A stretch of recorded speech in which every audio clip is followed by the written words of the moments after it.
మృత్యువుని దేవత అని పిలిచేటటువంటి ఏకైక విశ్వాసము సనాతన ధర్మం ఒక్కటే. మృత్యుదేవత అని పిలుస్తారు తప్ప మృత్యువుని పట్టుకుని దేవతాస్వరూపం కాదు అని అనం మనం. మృత్యుదేవత వచ్చిందండి, మృత్యుదేవత ఒడిలో ఆయన ఒరిగిపోయాడు అంటారు. మృత్యుదేవత నోటి 2 కోరల చిక్కి బ్రతికినొనక వేళ బ్రతుకోవచ్చు, అది ఆ శ్రీకృష్ణార్జున యుద్ధంలో.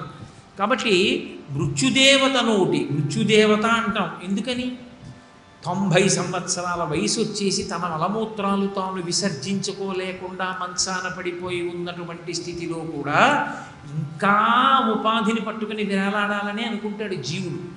అప్పుడు మృత్యువు దేవత అయి, ఓరి పిచ్చాడా ఎన్నాళ్ళు ఇలా ఉంటావు, ఏం చేసుకుంటావు దాంతో, ఓ స్నానం చేస్తావా, లేచి వండుకుంటావా, అన్నం తింటావా, నీ మలమూత్రాలు నువ్వు విసర్జించుకుంటావా, నీ ఒంటి మీద బట్టుందో లేదో నీకు తెలియదు, నువ్వేం మాట్లాడుతున్నావో నీకు తెలియదు, నువ్వు తిన్నావో తెలియదు, తినలేదో తెలియదు, ఎందుకురా మంచాన పట్టి ఉండడం, వద్దు, ఈ ఉపాధిని వదిలి ఇంకొక ఉపాధిని ఇస్తాను, చక్కగా ఆ ఉపాధిలోకి వెళ్ళి మళ్ళీ జవసత్వాలతో భగవంతుడిని సేవించుకో అని ఈ ఉపాధి నుంచి విడతీసేస్తుంది మృత్యుదేవత. అలా విడతీయలేదనుకోండి, ఆయన మాట అలా ఉంచండి, ఇంట్లో వాళ్ళకి ఎంత కష్టం, ఎన్నాళ్ళు చేస్తారు, ఎవరు చేస్తారు, ఇబ్బంది కాదు.